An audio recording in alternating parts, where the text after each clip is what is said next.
Okay, on 4th October 1957, this is what happened. Sputnik took off from Russia, and immediately the US went into a frenzy. That's because it was a race between, Russia and the US, and they were desperately trying to win that race. And it doesn't seem like anything right now, but back then there was terror in the US. There was this fear that you feel right now, right across the world, but this was centered around the US because they felt that the Soviets were spying on them. They could do anything they wanted.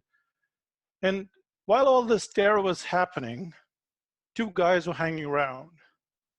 And they just looked at this Sputnik satellite just going around the world and go, oh, I wonder whether we can listen in. I wonder whether we can just look at that and see where it's going.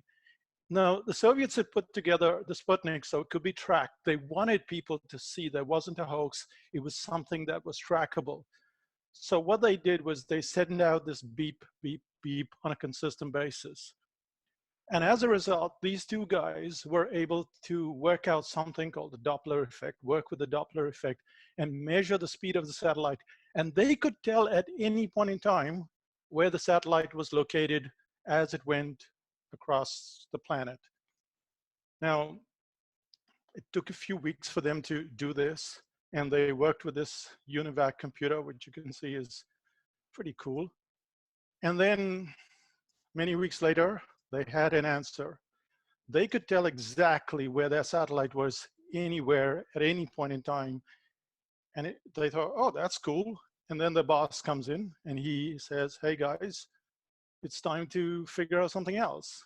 And he says, can you do this? Can you work out the opposite? Can the satellite tell where I am right now?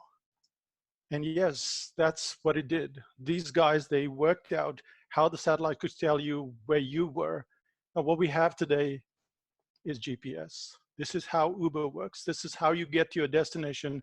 This is how everything that we know of today, how we go from one point to the other, it came out of a crisis. And that is the beauty of chaos. Now, I'm going to do this presentation for about 30 minutes. You can write down your learning as you go. And at the end, I'll take some questions. The agenda is through the 3 points I'm going to cover. The first is crisis desirable? We'll then look at this concept called the Stockdale Paradox, which is taken from good to great. And finally, 3 points of control. Let's start out with the first one, which is crisis desirable? We're looking at this concept of a detergent war you've probably never heard of. And this happened in a country called India that you're aware of. And there were two brands, Nirma versus Surf. Now, Surf was something that was run by Hindustan Lever, or Lever as you know it, and they were a massive brand. Nirma came into the market at $3, but Surf was selling at $13. So Nirma created this chaos factor that Surf could not compete with. And Surf, their whole market started to shrink, and Nirma just started to expand simply because of this price factor. And because India, by and large, has a very unorganized, disorganized kind of situation and an unorganized sector, and people who were poorer or wanted to wash, not so great clothes, they started using Nirma. Now, Surf had to fight back. And so what they created was, they created this woman who was called Lalita Ji, who was someone who bargains. Now in India, people bargain on a regular basis. They go out to buy vegetables, they bargain, they go out to buy clothes, they bargain. And so created a video, which I'll just show you a few seconds of, because you probably won't understand if you don't understand Hindi. But essentially the woman was bargaining when she's buying vegetables, but then using Surf. And the announcer asks her, but don't you like cheaper stuff? And she says, there's a difference between being cheap and being smart. And they ran this campaign, and that's how Surf handled the chaos and became a little better for it. So this is just a little brief video, but we'll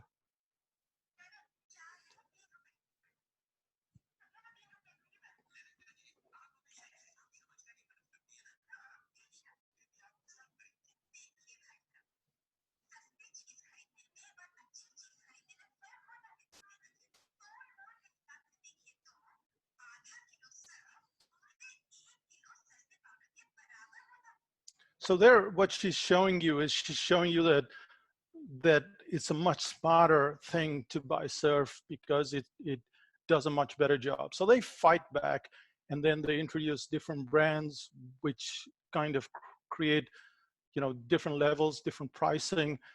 As a result, what's happened is they've taken chaos and they've won from it. They've made it a little better. Most of us have not lived through the Cold War, but at one point in time, again, the Cold War was a really scary point. And officially it ended in 1991 when the Soviet Union, when the USSR broke up. But the majority of it is in the 60s and the 70s. At one point in time, it was so bad, the doomsday clock was just constantly towards the end of the world, because of all of these nuclear weapons that both the United States and Russia were just putting out day after day, week after week. And as you can see the numbers there, 40,000, 45,000 nuclear weapons, warheads. At that point in time, they started spying on each other. So the US wanted to spy on Russia. Now they always had seismometers, but they wanted to figure out how to understand when these nuclear tests, because they wanted to stop the nuclear tests from happening, and they signed all kinds of treaties and stuff like that. And at that point in time, they're going, what if they do an underground nuclear test? So they put in more fancy seismometers. But as a result, they figured out, oh, wait a second, this wasn't an earthquake. I mean, this wasn't a nuclear blast, it was an earthquake. And what we're seeing now is, as a result of that chaos, that nuclear fight, global battle that was happening in the Cold War, well, now we know when earthquakes happen because those seismometers became so efficient.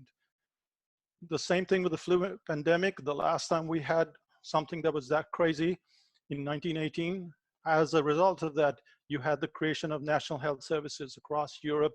We have it here in New Zealand. We have it in so many places because there was a problem, because there was no safety net in place. And finally, World War II. What's good about World War II? You go back all the way before World War II, and women were just homemakers. They were always at home. World War II became a women's movement without wanting to across the world. This is in New Zealand, this is in India, this is in the US. Women stepped out of their homes. They started becoming the first coders, the first programmers. They started driving stuff. They started driving cars. They started taking on jobs that they'd never taken on before. So when we look at chaos, we just look at it, this is bad, but chaos is two-faced. It can be good, it can also be bad. For instance, the bad side is after the 2008 financial crash, the banks benefited. Banks were given bailouts in the US, public works were not. So public works just went downhill. When we look at chaos, the first thing we've got to understand is that there is this two-faced thing. It is not just, oh, this is all bad and we're not going to get anything from it. So the first thing that we have to understand is that we don't want that crisis, but the crisis makes us better. So how do you make the best of it? Well, some people will go online, for instance. Maybe you have a yoga class and you've seen a yoga class or a fitness class and they're going online. I don't see any mechanics going online. And the primary problem is not because they can't do that, it's because they haven't done that. Now, when you look at a business, a robust business actually sits on this thing called the three-pronged system. This is services, training, and leverage. So services is one-on-one. When a doctor deals with you, that's one-on-one. Training is what we're doing right now, one-to-many. And leverage is where you're not needed. You create the products, you create the videos, you create all the things that people can go online, they can buy. Maybe it's not an online thing, maybe it's an offline thing. You have a product, but it's essentially something that people can buy. And each of these feed into each other. When you do training, you get more people coming in for services. When you have product, you get more people coming for training.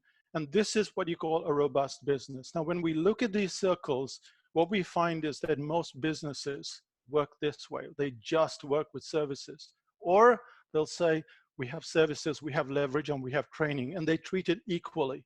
And that's a mistake, because the way to look at it is that even if you like consulting, even if you like to deal with clients, essentially, for a chaotic situation or a non-chaotic situation, this is how it needs to look at. It needs to look. It needs to be more leverage so that you have more time, because that's the reason why we exist as human beings. We exist so that we can make or have better lives. We have more time to do things. And leverage gives you that time. Training gives you that time. Services, they're very good for whatever you're doing, but they give you the least amount of time, because when you have to be there, you have to be there. It's one-on-one, then it's the next person, there's the next person. So the three-pronged system works really well, and it works exceedingly well in chaotic times. In our business, we don't have a problem at all. We've run our business now for the last 20 years online. We've never had a problem, simply because of the structure.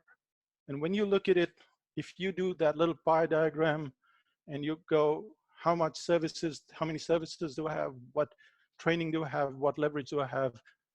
And if you find yourself wanting in one of those areas, then you know it's probably going to be leverage or training. So in a way, this chaos has been a shakeup for a lot of businesses. It has been a shakeup for a lot of people working in jobs as well, that there has to be some kind of backup system. You can't just exist as you are. We don't know how long this will last. We don't know what form it'll take, but it's a shakeup to the system. Whether we're going to look at it from an optimistic point of view or a pessimistic point of view is the point. And the question always arises, should we be optimistic about it? Should we be pessimistic about it? And that takes us to our second part. The first part we looked at, well, chaos is not exactly our friend, but it's not our enemy either. But this takes us to the Stockdale Paradox. This is Admiral James Stockdale when he was about 40. And he liked this guy, this Greek philosopher, Epictetus, and this is what his lines were. He said, "For this is your duty, act well, because that's the path that has been given to you." Now, Stockdale was shot down and he was taken prisoner in the Hanoi Hilton, which was the most dreaded prison camp in Vietnam. He was put in solitary confinement, not for a day, not for a week, not for 5 weeks, but for an entire year. Now, what he did was he looked at his situation. He had no prisoner rights. He had no release date. He didn't know if he was getting out alive. Sounds a little like how we are today. There's no way of knowing what's going to happen. And, you know, Jim Collins, the author of Good to Great, he went up to Stockdale and he interviewed him and he asked him, well, who didn't make it? Because Collins was more interested in not like how does this all play out, but who didn't make it? And Stockdale was very simple. Oh, that's easy. He said, the optimists. And this took Jim Collins totally by surprise, because he looked at Stockdale as an optimist. And he says, no, no, no, it wasn't the optimists, because the optimists said, we'll be out by Christmas, we'll be out by Easter, we'll be out by Thanksgiving. And then the next year it repeated itself and over again. And they just died of a broken heart. What Stockdale said was the same thing that the Greek philosopher said, which is confront your brutal facts. This is a chapter in Good to Great, if you want to read it. It's mostly a management book, but it talks about brutal facts. And Stockdale not only was part of the whole movement, but he also sent out secret intelligence to his wife through the letters. He refused to appear on videotape. He cut himself with his razor. He hit himself with a stool just so that they could not video him and put him as, you know, someone who was doing well in the prison camp. And he devised a system because he knew that people could only take so much torture, and you know the prisoners would get beaten more and more. So he devised a system where they would give a little more information at a certain level of torture. And finally, he worked out a 5x5 matrix of tap codes. And if you're wondering, what is all of this? This is the brutal facts. This is like, they couldn't get out. They're never going to get out. They don't know when they're going to get out. And yet, what they have to do is not survive, but thrive in that situation. And Stockdale goes on and on about that, which is you need to confront the brutal facts because optimism doesn't work. Eventually, what happened was he told Jim Collins that I never lost faith in the end of the story. I knew that I would prevail in the end. And most of all, I'm going to turn, or he turned this experience into a defining event. So he didn't want to erase it. He didn't want to say, oh, I missed out on all those years of my life. He looked at it as the chaos was defining who he was and who was going to be in the future. So we looked at it from that perspective. And, you know, when we look at optimism, we're really looking at candy. We're looking at a sugar rush. When we're looking at pessimism, we're looking at this news just pouring out and trying to make us feel unsettled, because that's kind of what news is supposed to do. So they're only doing their job. They're just, there's one side where you'll have, you know, a certain group of people that are saying everything's fine, you don't have to worry about it. And that's optimism. And then you say everything's crazy, and that's pessimism. And really, it's just the brutal facts. What's happening around you? What do you need to do? And how do you go about it? So how do we go about it is the third part. Now, the way I look at it and the way we run our business is just with 3 points of control. We don't try to do a lot of stuff. We just try to do 3 things consistently. The first thing is earning. The second is learning. And the third is maintenance. So let me start off with a personal story. I was born in India. I lived there for 30 years. And then in Feb 2000, we moved to New Zealand. It was a really good start for me because I was a cartoonist, copywriter, and I also tinkered with web design, and I got a job as a web designer. This is within a week of arriving in New Zealand. So yes, we went and we bought a house 2-3 months later.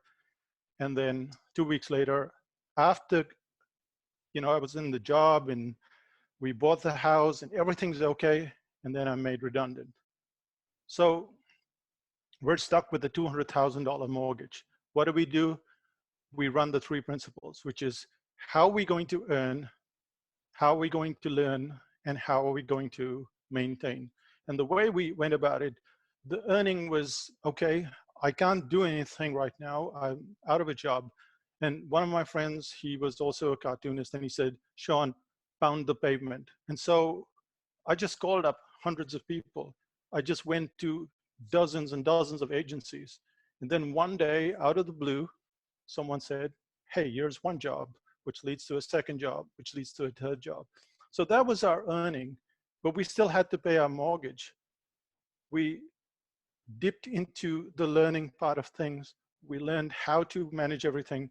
And finally, it became a maintenance factor, which is how much are we going to spend so that we can pay off this mortgage? We bought 3 houses in the past 10 years, including the year that we were made redundant. And we paid off all those 3 houses in under 10 years. So this is not a crisis of a health nature. It's a completely different sort of crisis.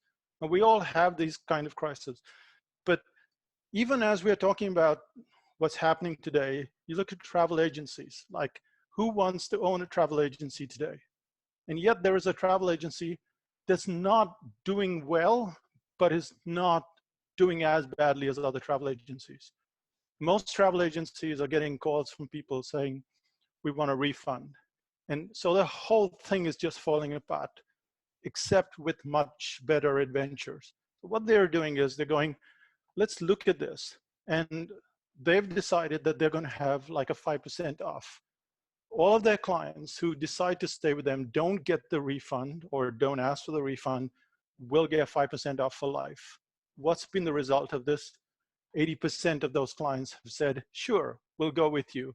So when we look at it from these three parameters, which is earning, learning, and maintenance, well, in terms of earning, what we have is they still have a good chunk of their money with them.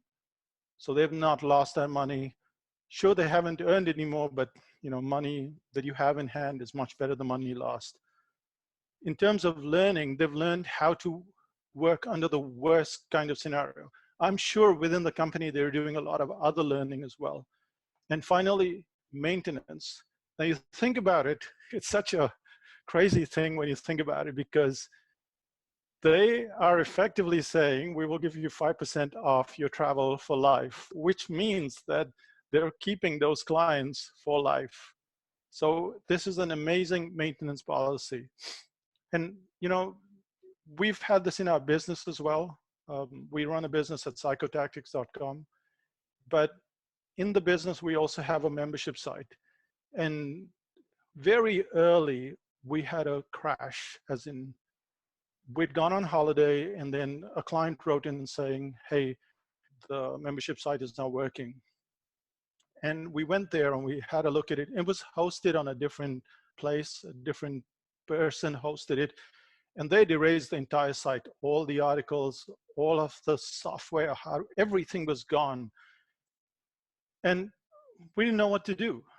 So again, we go through those principles of earning, learning, and maintenance. And the first thing is like, how do we keep clients? Just like the travel agency. And luckily, one of our clients started up a waiting room, and we took the clients there, and then we worked with them. So the earning capacity didn't go down because clients didn't leave, they stayed with us. We actually increased the prices by over 50% after that. People still didn't leave. In terms of learning, we learned so much about, how we don't need to host on somebody else's site, but our own site. And that learning came into play. We learned so much about hackers who kept trashing our website week after week, and we had to keep fixing it. So that learning was happening as well. And maintenance is always clearing all the crap. We always have to make sure that everything's okay. And this is really a simple philosophy or a three-point system that you can use when you're looking at how do I go forward. So when we look at chaos, we tend to look at it as this terrible thing. But Greek philosophers will say, act well the part that you've been given to you. That is your duty. You have a part to play. Go for it. Do it well. And that brings us to the end of this little presentation. The first thing is crisis desirable? No, it's not. Nobody wants it. But it should make you better. It should make a system better. Otherwise, what's the point of the crisis? The Stockdale Paradox is really a factor of how do you look at it. These are the brutal facts. I'm not allowed to go outside. Am I going to break these rules, or am I going to be smart about it? This is the world around me right now. How do I deal with it? So that takes us to the third thing, which is the 3 points of control. And you know what they are? They are earning, learning, and maintenance. And that's really what we have to do. And if you want to know more about the three-pronged system, there is an article. You can go and read it. It's psychotactics.com, the three-pronged system. Remember, they're not three equal circles. You want to make the blue one the biggest, then the beige one, and then finally the other one.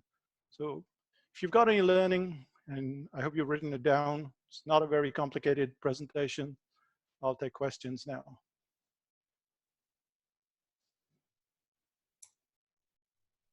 I have turned myself off, and you can, Sean, make your video. Yeah. Okay. Okay, I am waiting for questions, but in the meantime, of course, the three-pronged system is familiar to me. Not that I've been using it that well, but I learned it from you quite a while ago. It's one of your, I don't know, one of your greater lessons, and one which I guess it applies all the time, but in this world implies so much more.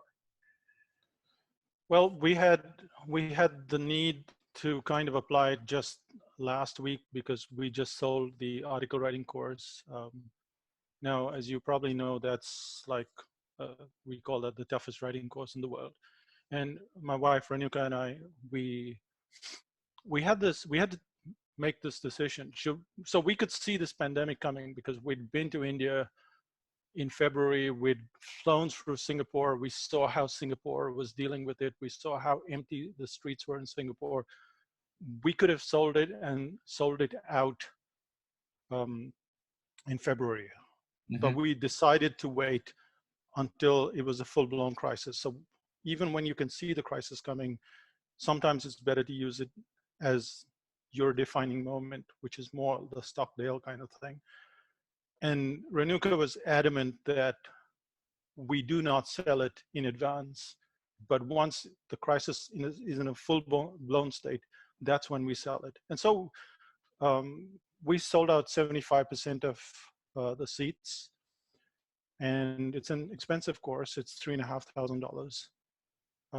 But that's kind of how we look at it, which is we have that you know, leverage in place, or we have the training in place, but we put that to a stress test, not just look for it to run in good times. Because if we just ran it in good times, there's a very good chance that we'd be like a travel agency, and then you'd get all these people saying, oh, you know, my situation has changed. Now, all the people who've signed up know that the situation is what it is, and they've made a decision based on that. Yes, and I don't know if you saw the prior speaker, but he talked about how leaders need their support system, and this is the worst time to get rid of your structure that supports you in knowledge, learning, etc. Like, and I guess your clients are feeling the same way. Like, I need to be strengthened, not cutting back and investing in increasing capabilities. Well, it's because I had to learn this lesson when I was like, I don't know, in my 20s. I have months where I get no work, which is always a crisis because I had staff and I had an office. And my mother said to me, she said, you always have the problem every year, so why not invest, or why not learn something? So we'd buy computers during the time when we had no work, and we'd spend money and time learning it. And then when things cleared, we were fine. So that was lucky. That's good, yeah. I don't know. Here's a question. What is the name of the Anita Bell book? Yeah, it's Mortgages, How to Pay It Off in 5 years from someone who did it in 3, something like that. That's a really good book, by the way. Okay, it's about paying off your mortgage faster. Okay. Yeah, it's an old book. It's now over 25 years old, but the logic is very simple. It's not, yeah. Just so you know, the interest rate when she was paying off her mortgage was 19%, and she had 2 or 3 kids, if I'm not mistaken. So there you go. Yeah. Could you please re-explain these circles? I'm kind of confused about it. Right. So go and read the article as well, because there's a whole chapter on it in the book. But essentially, here's how our business works. If you want to take, I don't know, religion as a concept. So a priest or a religious person will speak one-on-one to a person, and that's a one-on-one thing. So when I speak to you, to another person, or a doctor speaks to a patient, or a mechanic speaks to the car owner, that's a one-on-one situation, which means that if I have 10 hours in a day and I have 10 clients, then all of those 10 hours are being taken by those 10 clients. So that's like what we'd call consulting or services. You have to be there. You have to be one-on-one with the person. Then we go to the next phase, which is the training phase. Now, in the training phase, you take all those 10 people and somehow you're able to train them. Now, if you're a doctor, you're going to go, hey, wait a second. I can't train my clients because my job as a doctor is to cure the patient and make sure they never come back. But you can train other doctors. You can train other doctors to run a better practice. So essentially what you're doing is you're now taking your knowledge, you're putting it in a format pretty much like we're doing here. Instead of me and say Jeff communicating with each other, maybe if we're client and trainer, we are now doing it across the board with 60 people or 70 people or whatever. That is a more leveraged system, but you still have to be there. I mean, I woke up at 2 o'clock today, and it's 10:30 in the morning here, so I've had an 8-hour day already. I have to be here. However, when this is recorded, then it becomes a further and a more long-term leverage. You already know this. You've bought books. You've bought in the past CDs, DVDs. You've watched stuff on YouTube. It's created once. It's bought or distributed for a lifetime. I wrote a book in the year 2002 called The Brain Audit. Within about 4 or 5 years, it had generated over $500,000, just that one book. I didn't go around talking about it over and over again. I didn't meet with clients over and over again. Now, 20 years later, that one book is still selling. And because of that one book, people come in for training, they come in for consulting, and we can charge quite a lot for consulting. We can charge $800 or $1,000 an hour for consulting, because what it does is it creates a doorway. People come in, they read the book, they come in for training, which is either a course online or a workshop offline, and then they end up buying more products, more books. All of this, of course, is based on the fact that they are earning, learning, and improving their own lives. And then at some level, very few people, but they do come in for consulting. So we discourage consulting because it takes up so much time and effort. And if your model is right, then you'll have very little of consulting, a lot more of training. And sorry, I'm a little slow, just catching up. The tiredness is catching up. But training, and then the most amount of leverage. So if you go to Psychotactics, you'll find there are products between $9 to $3,500, and all of them become leveraged into each other. People who buy one thing buy another, and I'm not sending you to Psychotactics. I'm telling you, if you just want to go there and see how it works, then go there and see how this leverage system works into each other. Now, if we go back to this model, it has already existed in religion for 2,000 years or 5,000 years, depending on how long the religion has existed. It already runs in a company like Harley-Davidson. What they have is, they have like a one-on-one thing, which is a priest will talk to a parishioner. That's one-on-one. The priest will go in the pulpit and speak to 100 or 1,000 people. That's training. And then there's leverage, which is selling rosaries, selling books, selling whatever else you do as a sales thing. The priest is not involved. So this system is not new. It's a few thousand years old. When you look at Harley-Davidson, that's what they do. They sell more T-shirts and stuff than they sell bikes, by the way. Okay. And then one final question, and we'll let you go, which was, can you define the Stockdale Paradox in 1 or 2 sentences? The Stockdale Paradox is optimists are in trouble, and that there are brutal facts around you, and you have to make sure those brutal facts don't break you, but that you find a way to go through that solitary confinement and come out a better person, a stronger person. Okay. Thank you, Sean. You're welcome. We're going to